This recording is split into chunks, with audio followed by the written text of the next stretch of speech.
fyrebræst, jeg ejede, det var en Kawasaki-grøn scooter. Eller, det blev den. Ja, den var fed. Den var egentlig blå. Vi var taget på druk, mig og nogle gutter. Og du kommer der helt efter i går. Du vil ikke have noget. Så slipper du sgu de grimme møgdyr. Skål. Vi var på druk. Drikker jo som vi plejer. Og så pisse stive. Drikker der og sådan. Lige pludselig så er der bare helt sort. Kan ikke rigtig huske noget. Så vågner jeg næste morgen.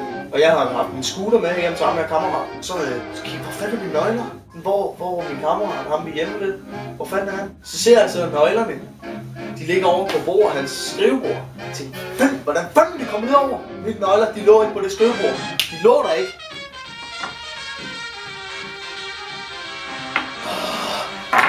Jeg tager altså mine nøgler, og hvor fanden er ham der Jeppe henne? Vi kommer så ned under, og forældrene de sidder nede i køkkenet, altså Jeppes køkken.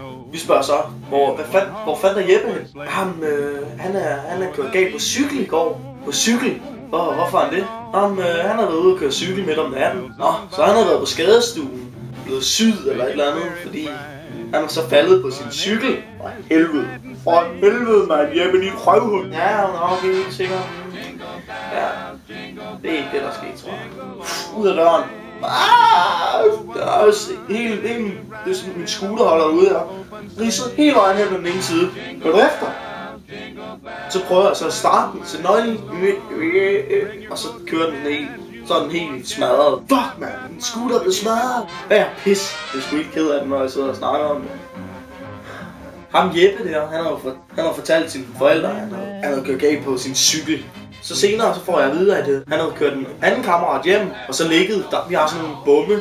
Ja, bum. Nå, de ligger herude på cykelstien, og det var dem, han havde kørt igennem og så væltet. De fortæller ham dagen efter sådan, det var fordi, jeg har prøvet at ligge og køre 60 igennem de der bomme. Så det er topfarten, så og det lykkedes de første par gange, og så bang, ramte jeg ind i, og så faldt jeg af. Så idioten har trækket en scooter hele vejen hjem til ham, smadret, imens han selv var smadret, og så gået ind og sagt, jeg væltede med cykel.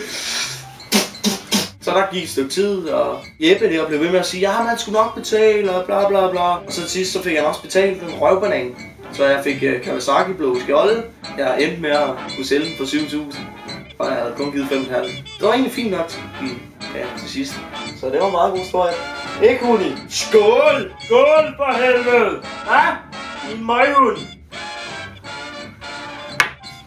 Hvad spiser du banan? Og du ligner lidt en abe?